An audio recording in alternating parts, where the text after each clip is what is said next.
The old courthouse doors creaked as Margaret pushed them open on that humid Tuesday morning. She was 58 years old with gray streaks running through her hair that she'd tied back with a simple rubber band. Her floral dress had seen better days, probably bought from a discount store years ago, and her shoes were the comfortable kind that older women wear when their feet hurt more than they used to. She clutched a faded canvas bag close to her chest as she walked down the hallway, her eyes scanning the door numbers until she found the right one. Room 204, Magistrate's Chambers. This was it. Margaret had never been good with legal stuff. At least that's what everyone in town thought. She lived alone in her mother's old house on the edge of town, kept to herself mostly, tended her small garden and sometimes volunteered at the local library. People knew her as the quiet woman who'd moved back from the city a few years ago. Nobody really asked why she'd come back, and she never offered to tell them. Inside the magistrate's office, two men were already waiting. One was Robert Davidson, the property developer who'd been trying to buy up land all over the county. He wore an expensive suit and had that confident smile of someone who always got what he wanted. Next to him sat his lawyer, a sharp-looking man with a briefcase that probably cost more than Margaret's monthly expenses. Behind the large wooden desk sat Magistrate Harold Bennett. He'd been the magistrate in this town for 15 years, and everyone knew him. He played golf with the important people, showed up at all the right events, and had a reputation for getting things done quickly. Some people thought he was efficient. Others whispered that he was too friendly with the business folks.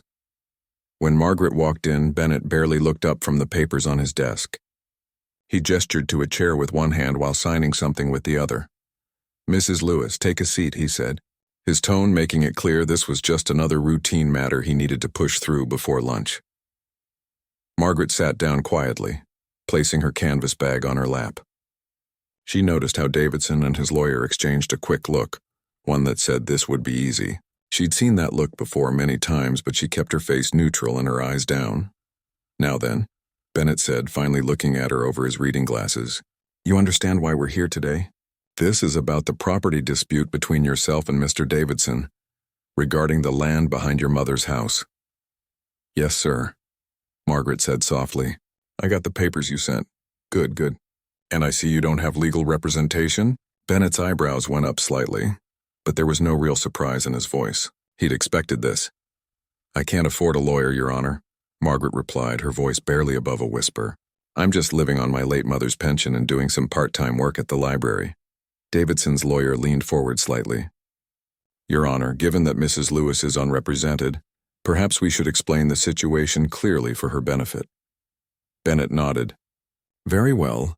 Mrs. Lewis, Mr. Davidson here claims that a portion of the land you believe belongs to your property actually belongs to him. He has documentation showing that the property line extends differently than you think. Do you understand?" Margaret nodded slowly. "I think so. But my mother always said that land was ours. She showed me the old surveys and everything." "Yes, well," Bennett said, shuffling some papers, "property records can be complicated. Old surveys aren't always accurate. Mr. Davidson has had professional surveyors review everything, and their findings are quite clear. What they were talking about wasn't just some random strip of land. It was a piece of property about 30 feet wide that ran along the back of Margaret's house connecting to the main road. Without it, Davidson's big commercial development project would be stuck. With it, he could build his planned shopping center and make millions. Margaret had seen the plans. Someone at town hall had accidentally left them where she could see them one day. She'd studied them carefully, seeing how that strip of land was the key to everything. Without access to the main road, Davidson's project was worthless. "Your Honor," Davidson's lawyer said smoothly, "my client has been very patient. He's offered Mrs. Lewis fair compensation for acknowledging the correct property boundaries. More than fair, actually, but she's refused every offer." "I just don't think it's right," Margaret said quietly. "That land has been in my family for 60 years. My mother used to grow vegetables there when I was a little girl." Bennett sighed as if dealing with a stubborn child. "Mrs. Lewis, I understand you have sentimental attachments, but the law is the law. We have to follow proper procedures here." "I understand, Your Honor," Margaret said. She reached into her canvas bag and pulled out a worn folder. "I brought some papers, too. Some old documents my mother kept." Davidson's lawyer glanced at the folder dismissively. "Your Honor, Unless Mrs. Lewis has certified surveys from licensed professionals, I'm not sure how relevant family documents would be. He's right, Bennett said. We need to follow proper legal procedures. Now I'm setting a hearing date for 2 weeks from today. That'll give you time to think about Mr. Davidson's offer, Mrs. Lewis. It really is quite generous. Margaret looked down at her folder. Could I just show you what I have? Maybe it would help. Bennett glanced at his watch.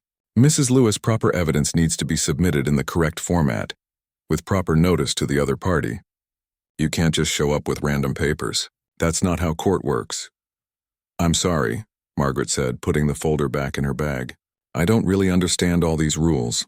That's exactly why people hire lawyers, Davidson's lawyer said, not unkindly. The legal system is complex. It's designed to ensure fairness, but it requires following specific procedures. Bennett stood up, signaling the meeting was over. 2 weeks, Mrs. Lewis. Think carefully about your options. If you can't afford a lawyer, you might want to consider accepting Mr. Davidson's settlement offer. It would save everyone a lot of time and trouble. As Margaret stood to leave, she noticed Bennett and Davidson exchange a brief nod. It was quick, easy to miss if you weren't paying attention. But she was paying attention. She was always paying attention. Outside the courthouse, Margaret walked slowly to her old car in the parking lot. Once inside, she sat for a moment, her hands resting on the steering wheel. Then she opened her canvas bag and pulled out that worn folder again. Inside were dozens of documents, all neatly organized with colored tabs. Property deeds, surveys, photographs, legal precedents, and court rulings from similar cases. She'd been collecting them for weeks, ever since Davidson first approached her about the land. She'd spent hours at the county records office, days at the law library in the next town over, and evenings reading through case files online. Margaret started her car and pulled out of the parking lot. She had 2 weeks to prepare. 2 weeks before Bennett would try to push through whatever ruling Davidson wanted. 2 weeks before they realized they'd made a very serious mistake, because Margaret hadn't always been a simple woman living in a small town. She hadn't always worn discount store dresses and kept her eyes down. There was a whole other life she'd left behind in Chicago, a life that involved courtrooms much bigger than this one, cases much more complex than a simple property dispute, and opponents much smarter than Harold Bennett could ever hope to be, but they didn't know that yet. And that was exactly how she wanted it. The notice came 6 days later, not 2 weeks like Bennett had promised. Margaret found it tucked in her screen door when she came back from the library. A hearing had been scheduled for the following Tuesday at 9 in the morning. The paper claimed she'd been officially notified 2 weeks ago and that this was her final reminder. Margaret stood on her porch reading the notice carefully. She'd never received any earlier notification. She checked her mail every single day. This was the first she was hearing about a Tuesday hearing, and it was already Friday afternoon. She smiled slightly. So that's how they wanted to play it. Over the weekend, Margaret made copies of everything. Every document, every photograph, every survey. She organized them into 3 separate folders, each labeled and dated. She also made detailed notes about the notice she'd received, including the date and time she found it, and took photographs of it with her phone, making sure the timestamp was visible. On Monday, she made a trip to the county clerk's office. She asked to see the official court records for her case. The clerk, a young woman named Jessica, who Margaret had helped find a book for her college class once, pulled up the file. Here you go, Mrs. Lewis, Jessica said, turning the computer screen so Margaret could see. Looks like your hearing is tomorrow. Could you print out the notice history for me? Margaret asked. I just want to make sure I have all the dates right. Jessica clicked a few buttons and handed Margaret the printout. According to the official record, 3 notices had been sent to her address over the past 2 weeks. But Margaret's mail log, which she'd been keeping carefully, showed she'd received exactly 0 notices until Friday. Thank you, dear, Margaret said, folding the paper carefully and putting it in her bag. On Tuesday morning, Margaret arrived at the courthouse 15 minutes early. She wore the same faded floral dress and carried the same canvas bag. When she walked into the courtroom, Bennett was already there, along with Davidson and his lawyer. Mrs. Lewis, Bennett said, looking at his watch. Cutting it close, aren't you? The hearing starts in 10 minutes. I'm sorry, Your Honor, Margaret said quietly. I got here as fast as I could. I only got the notice on Friday. Davidson's lawyer stood up. Your Honor, the record clearly shows that Mrs. Lewis was properly notified according to all court procedures. 3 separate notices were sent. That's correct, Bennett said, not even looking at Margaret. The court's records are very clear on this point. But I never received, Margaret started. Mrs. Lewis, Bennett interrupted, his voice sharp. Are you suggesting that this court's records are incorrect? That's a serious accusation. Margaret lowered her eyes. No, Your Honor, I'm just saying I didn't receive them. Perhaps you should check your mail more carefully, Bennett said. Now shall we proceed? The hearing was a masterclass in manipulation. Bennett allowed Davidson's lawyer to present evidence that looked official, but was carefully worded to mislead. When Margaret tried to present her own documents, Bennett found reasons to reject each one. This survey isn't certified, he said, barely glancing at one paper. This photograph doesn't have a date stamp, he said about another. These property records are too old to be relevant. He declared about documents from her mother's files. Each time, Margaret tried to object, Bennett cut her off. Mrs. Lewis, you need to follow proper courtroom procedure. You can't just interrupt whenever you feel like it. But what Bennett didn't notice was that every time he made a ruling, Margaret wrote something down in her notebook. Every time he rejected her evidence, she made a note of his exact words. Every time he favored Davidson's lawyer, she recorded the time and what happened. Halfway through the hearing, Davidson's lawyer presented a document that made Margaret's eyes widen. It was supposed to be a property deed from 1985, showing that the disputed land had been sold to a company that Davidson had later acquired. Margaret looked at it carefully. The paper was aged perfectly. The signatures looked authentic. The notary stamp was in the right place, but something was wrong with it, something that most people wouldn't notice.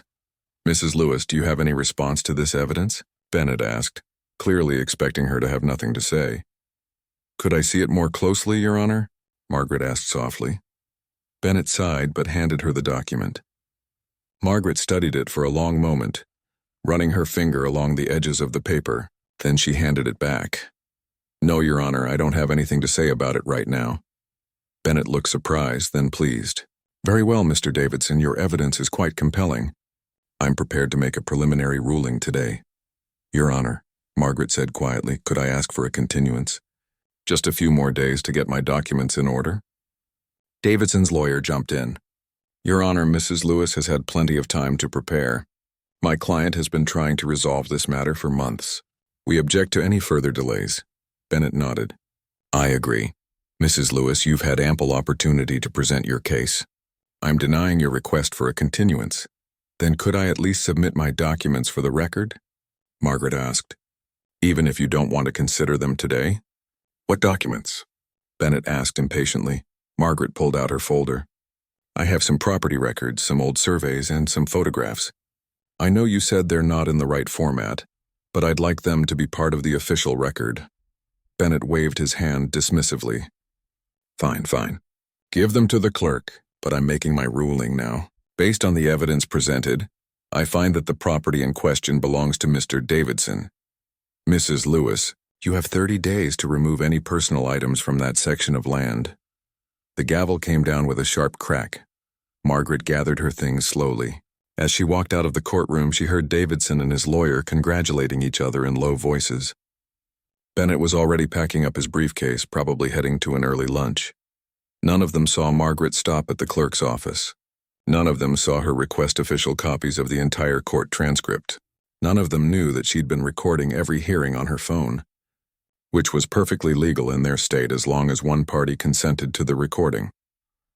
That evening, Margaret sat at her kitchen table with all her documents spread out in front of her. She had the fake deed that Davidson's lawyer had presented. She had her recordings. She had her notes about the missing notices. She had the printout from the county clerk showing that notices had supposedly been sent when she'd received nothing. But more importantly, she had something that Bennett and Davidson didn't know about. She had connections. Margaret picked up her phone and scrolled through her contacts until she found the name she was looking for. Daniel Rodriguez, an old colleague from Chicago. He worked for the State Judicial Oversight Commission now. She hesitated for just a moment. Making this call would mean revealing who she really was. It would mean the end of her quiet, private life in this small town. People would ask questions. They'd want to know about her past, about why she'd left Chicago, about the career she'd abandoned. But then she thought about the other people in town. The elderly couple 2 streets over who'd sold their land to Davidson last year for almost nothing. The family who'd lost their farm because they couldn't afford to fight his lawyers. The small business owner who'd been forced out when he couldn't prove his lease was valid. How many other people had Bennett and Davidson done this to? How many had suffered because they didn't know how to fight back? Margaret made the call. "Rodriguez," a familiar voice answered after 2 rings. "Daniel, it's Margaret," she said. "Margaret Lewis, though you used to know me by another name." There was a pause. "Margaret? Margaret Hayes? Is that really you? We've been trying to find you for 3 years. Nobody knew where you went after—" "I know," Margaret interrupted gently. "And I'm sorry for disappearing. But I need your help now. I need to report a corrupt magistrate." She spent the next hour telling Daniel everything. About the missed notices, the fake deed, the manipulated hearings, and the pattern she'd discovered of other victims in the area. She sent him copies of her recordings, her notes, and all her evidence. "This is serious," Daniel said when she finished. "If what you're telling me is true, this guy needs to be removed from the bench immediately." "But Margaret, are you sure about this? Once we start an investigation, your cover is blown. Everyone will know who you are." "I know," Margaret said quietly. "But I can't let them keep hurting people. That's not who I am. That's not who I've ever been." "The Margaret Hayes I knew would never back down from a fight," Daniel said warmly. "I'll have an investigator there within 48 hours. In the meantime, don't do anything that might tip them off. Just act normal." After hanging up, Margaret sat in her quiet kitchen for a long time. Through the window, she could see her mother's garden, now overgrown with weeds she hadn't had time to pull. Beyond that was the disputed strip of land, the piece of property that had started all of this. Tomorrow she'd go back to being the simple woman everyone thought she was. She'd wear her faded dress and carry her canvas bag. She'd keep her eyes down and her voice soft. But inside she'd be preparing, because in a few days Harold Bennett and Robert Davidson were going to learn something very important. They were going to learn that the quietest person in the room is sometimes the most dangerous one. The morning of the final hearing arrived with clear blue skies. Margaret woke up at 5 o'clock, though she'd barely slept. Today was the day everything would change. She made her coffee slowly, standing by the kitchen window and watching the sunrise. For 3 years she'd been invisible in this town. The quiet widow who lived in her mother's old house. The helpful volunteer at the library. The woman who smiled politely at the grocery store but never said much. Today that woman was going to disappear. Margaret showered and dried her hair, then styled it properly for the first time in years. She opened her closet and pushed past the faded dresses until she reached the back, where a garment bag hung untouched.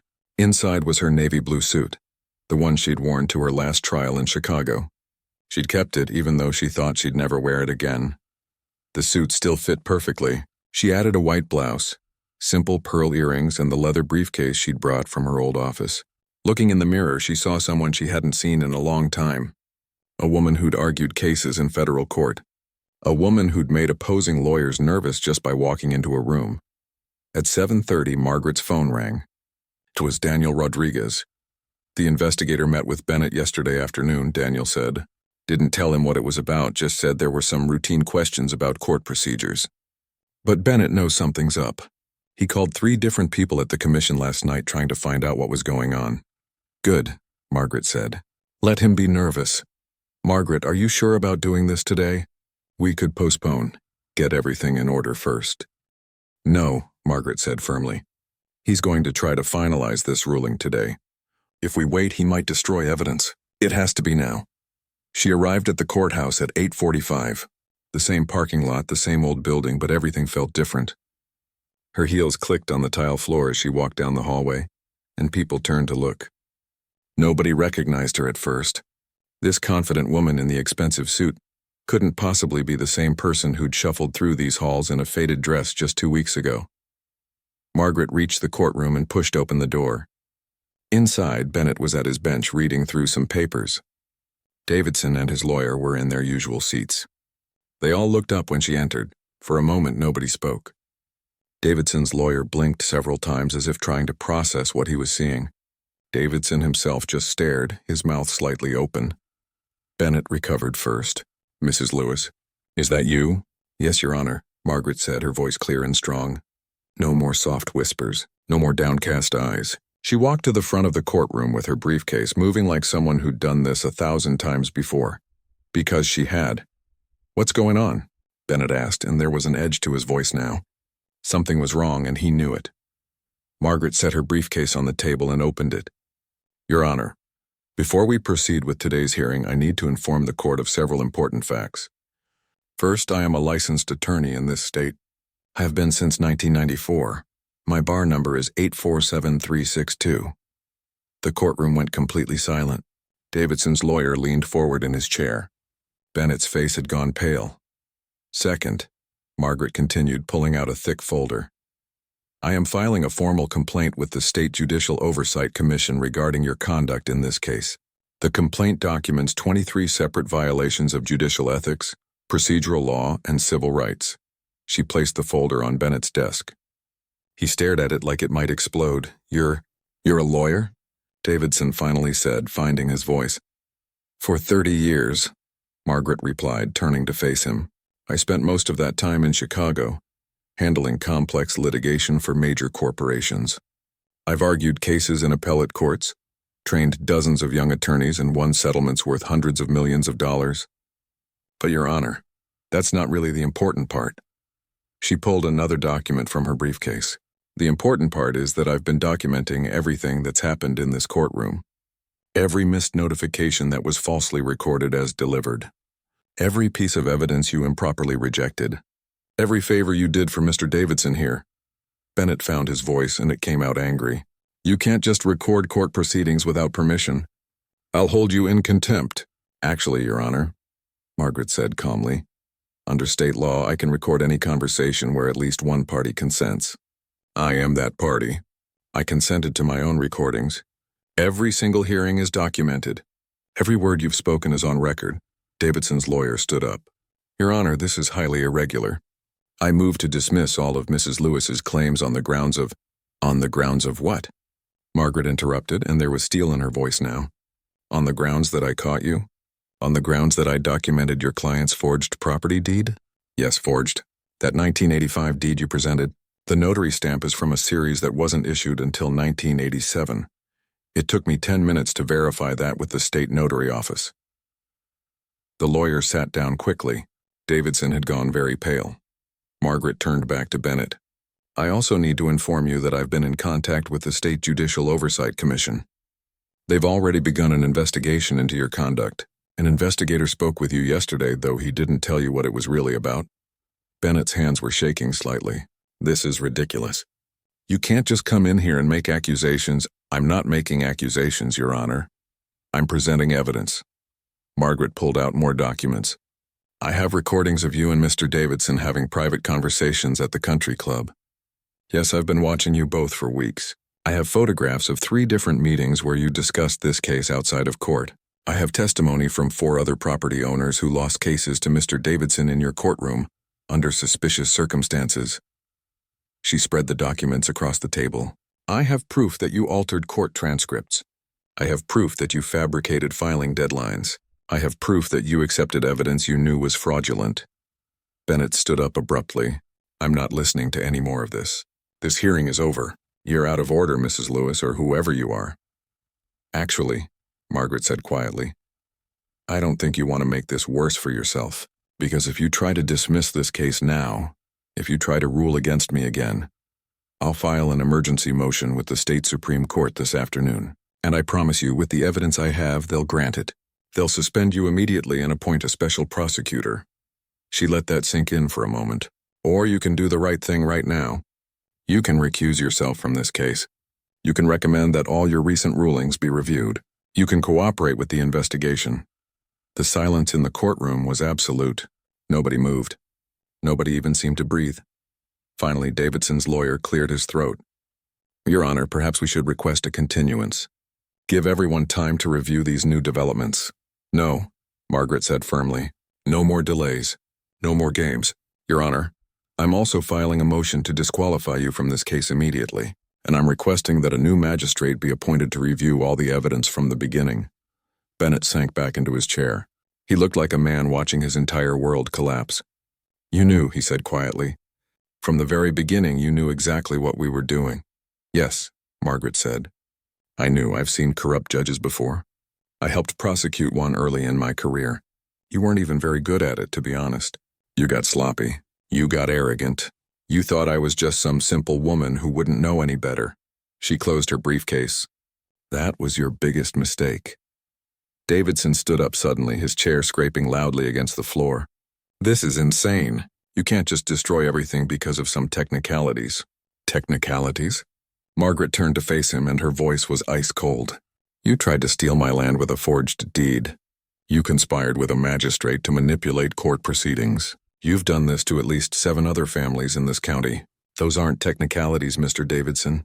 Those are crimes. She pulled out one more document.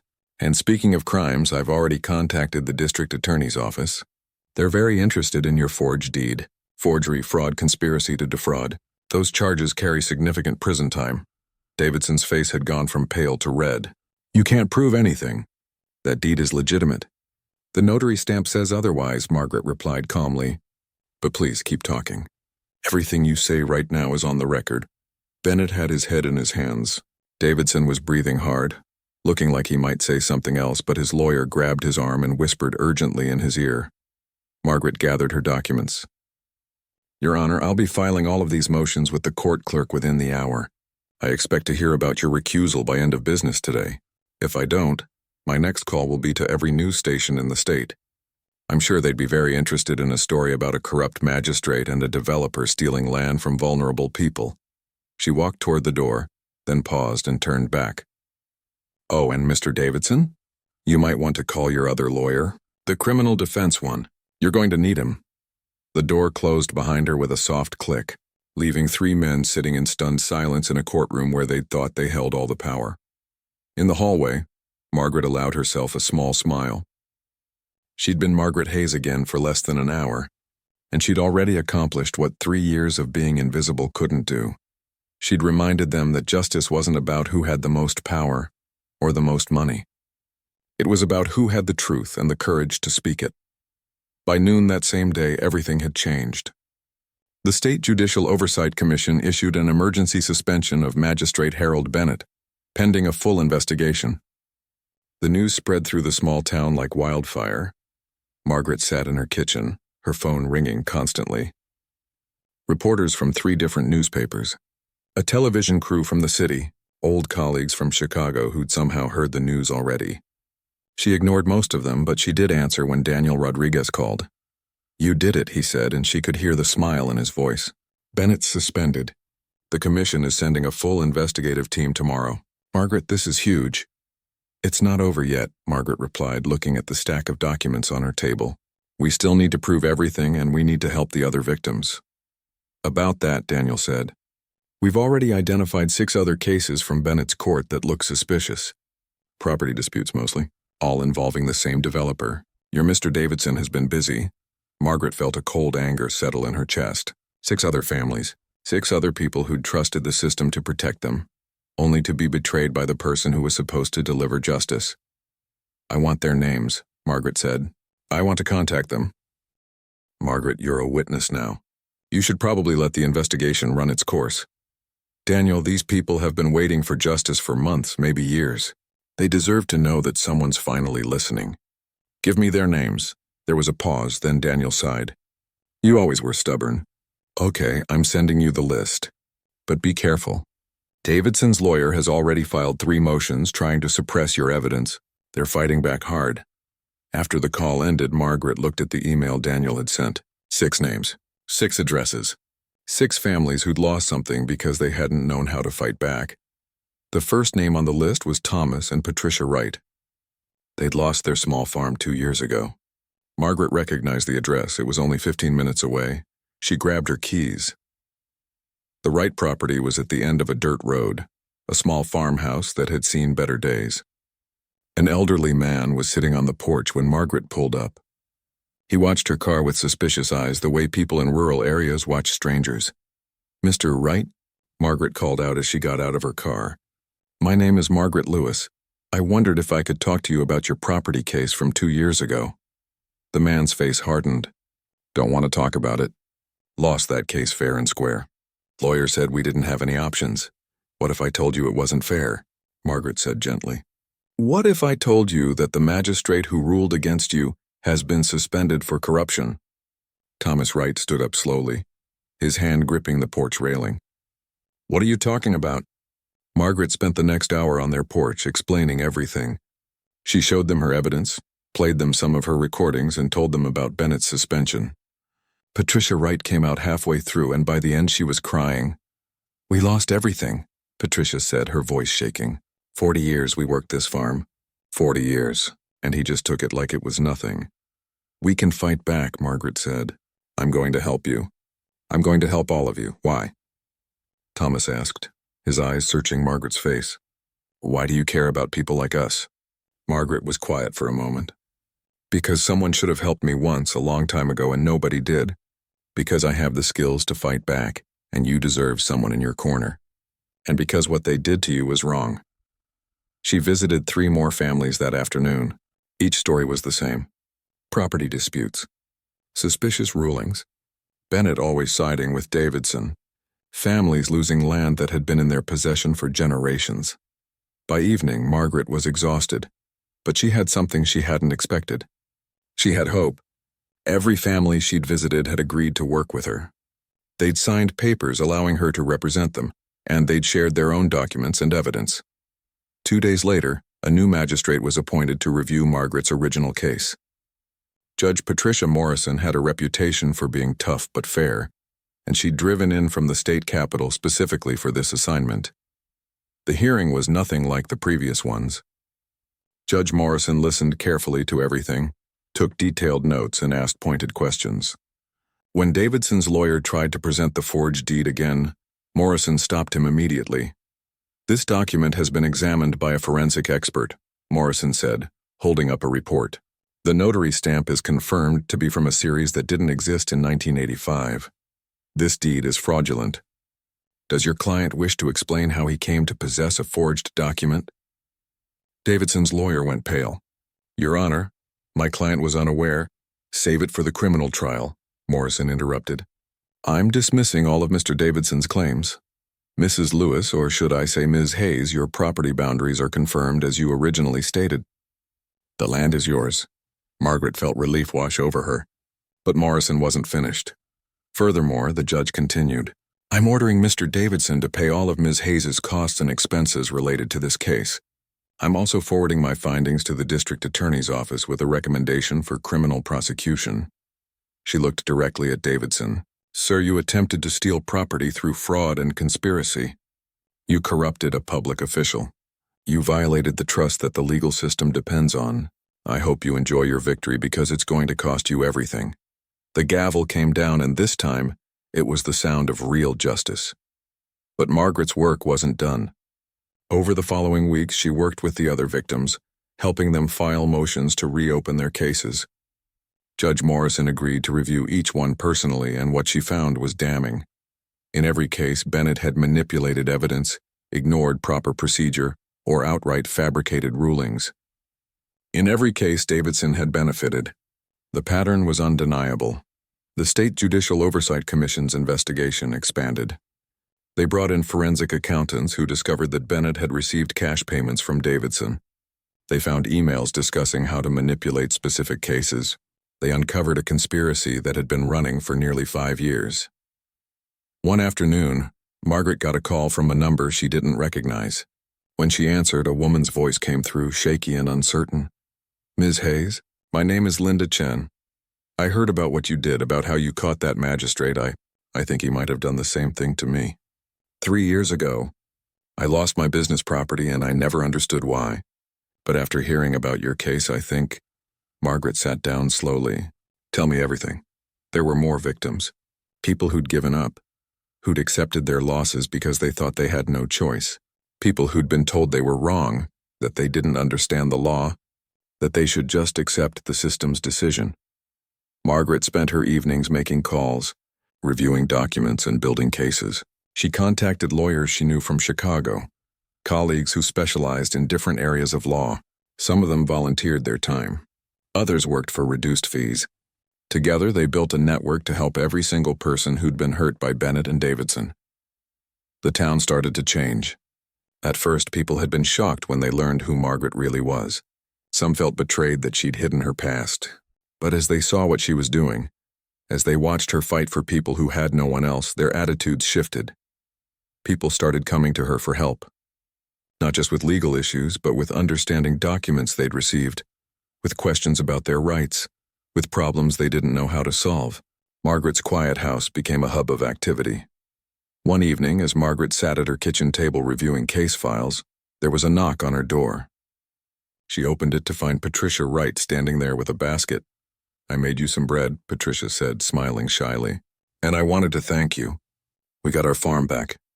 Judge Morrison ruled that the original sale was invalid because of Bennett's manipulation. Robert Davidson has to give us back the property." Margaret felt tears spring to her eyes. "You don't need to thank me." "Yes, I do," Patricia said firmly. "You didn't have to help us. You could have just won your own case and walked away. But you didn't. You fought for all of us." After Patricia left, Margaret stood in her doorway for a long time, watching the sunset. She thought about the life she'd left behind in Chicago. The prestigious cases, the big settlements, the recognition and respect. She'd given all of that up because she'd been burned out, because she'd lost herself in the endless competition and stress.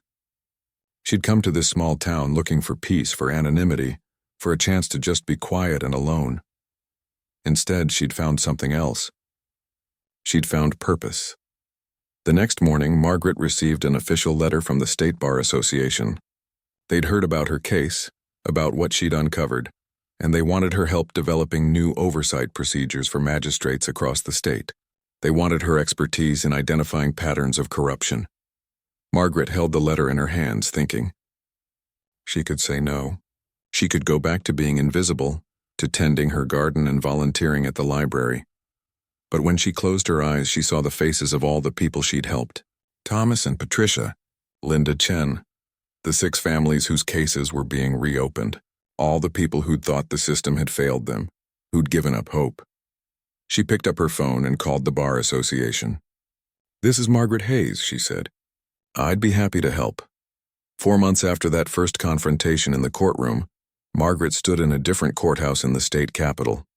This time she wasn't defending her own property. She was testifying at Harold Bennett's criminal trial. The courtroom was packed.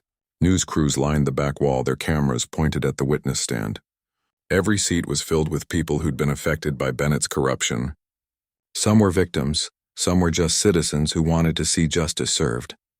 Bennett sat at the defense table looking smaller than Margaret remembered. His expensive suit couldn't hide the way his shoulders slumped, or the dark circles under his eyes. His lawyer, a high-priced defense attorney from the city, kept whispering to him urgently. "Ms. Hayes," the prosecutor said, standing to address Margaret, "can you tell the court what first made you suspicious of Magistrate Bennett?" Margaret took a breath. She'd testified in hundreds of trials during her career, but this one felt different. This one mattered in a way that corporate litigation never had. "It was the way he looked at Mr. Davidson," Margaret said clearly. During that first meeting in his chambers, they exchanged a look that showed they knew each other well. Too well for a judge and someone appearing in his court. From that moment, I started paying closer attention. For the next 2 hours, Margaret walked the jury through everything. The fake notices, the manipulated evidence, the private meetings at the country club. Her recordings played in the courtroom, Bennett's voice echoing off the walls as he rejected her legitimate evidence and accepted Davidson's fraudulent documents. Several jurors looked angry. One elderly woman in the front row was shaking her head in disgust. Bennett's lawyer tried to discredit Margaret during cross-examination. He suggested she'd been biased from the start, that she'd gone looking for corruption where none existed. "Ms. Hayes," the defense attorney said, "isn't it true that you could have revealed your legal background at any time? That you deliberately deceived the court by pretending to be an ordinary citizen?" "I didn't pretend to be anything," Margaret replied calmly. "I am an ordinary citizen. I'm also a lawyer, but those two things aren't mutually exclusive.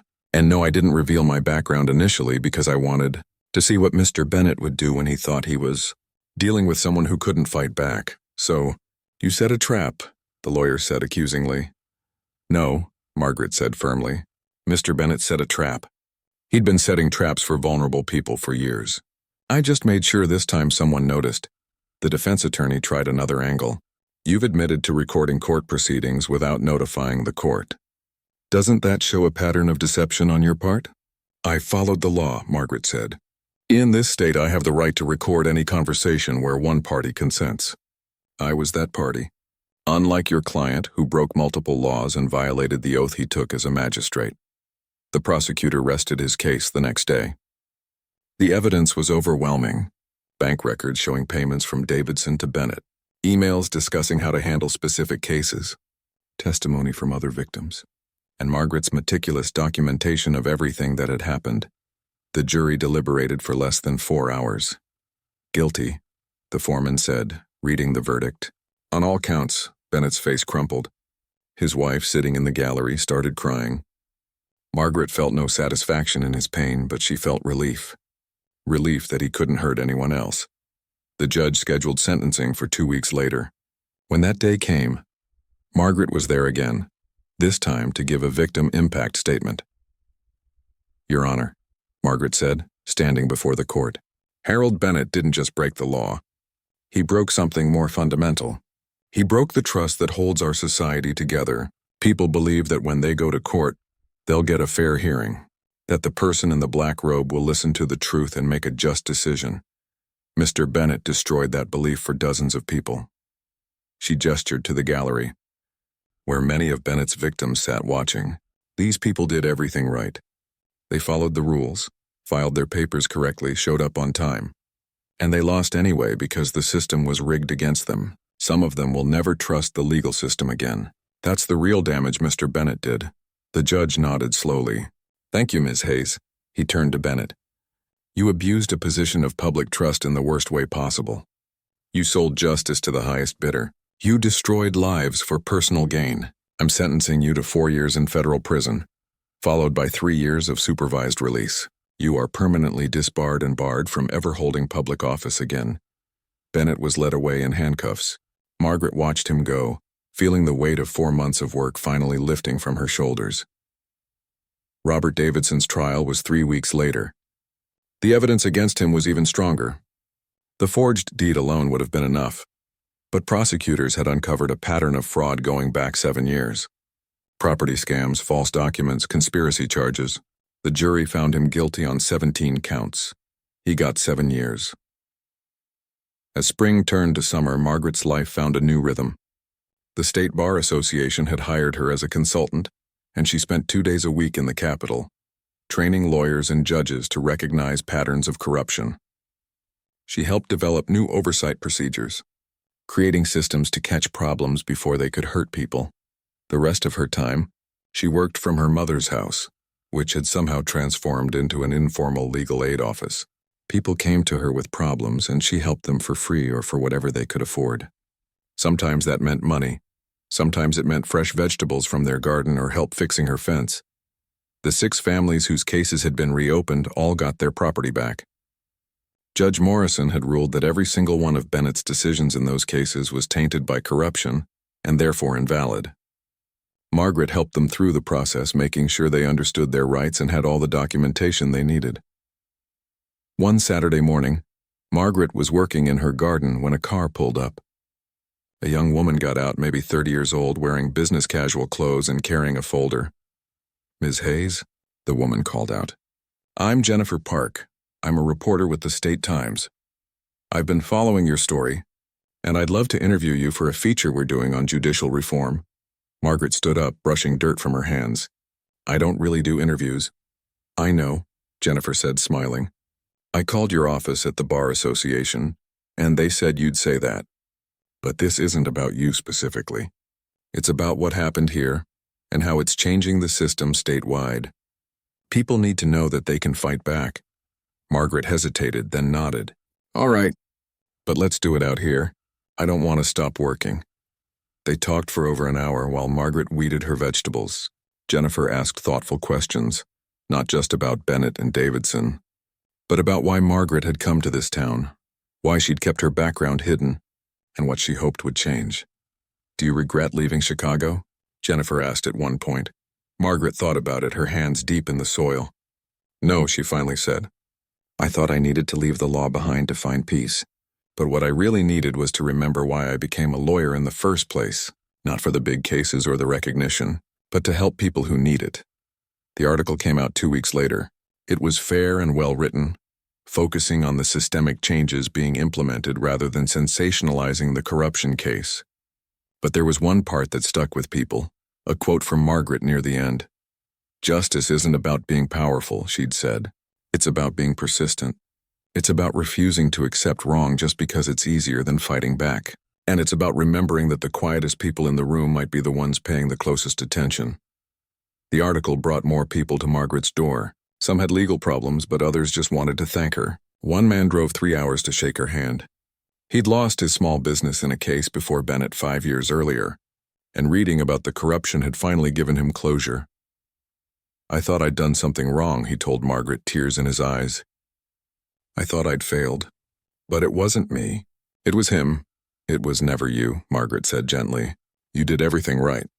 The system failed you, not the other way around." On a warm evening in August, the town council held a special meeting. They'd voted to rename the small park near the courthouse. It would be called Justice Park, with a plaque explaining why. They invited Margaret to the dedication ceremony. She almost didn't go. Public recognition still made her uncomfortable. But Patricia Wright called her the morning of the ceremony. "You need to be there," Patricia said firmly. "Not for yourself, but for everyone you helped. They need to see that good people can make a difference. They need to see that fighting back works." So Margaret went. She stood in the crowd while the mayor gave a speech about integrity and courage. When he called her name and asked her to say a few words, she walked to the podium with her heart pounding. She looked out at the faces in the crowd. She saw the families she'd helped. She saw people from the library where she volunteered. She saw old colleagues who'd driven in from Chicago. She saw Daniel Rodriguez grinning and giving her a thumbs up. "I'm not good at speeches," Margaret began, and people laughed softly. "But I want to say thank you. Thank you to everyone who had the courage to come forward and share their stories. Thank you to the honest judges and lawyers who helped fix what was broken. And thank you to this community for welcoming me, even when I wasn't entirely honest about who I was." She paused, gathering her thoughts. What happened here shouldn't have happened. But it did, because good people thought they were powerless. The most important thing I want everyone to remember is this: you're not powerless. You never were. Sometimes you just need someone to remind you of that. She stepped away from the podium to applause, feeling tears in her eyes. She'd come to this town looking for anonymity, for an escape from her old life. Instead, she'd found community. She'd found purpose. She'd found home.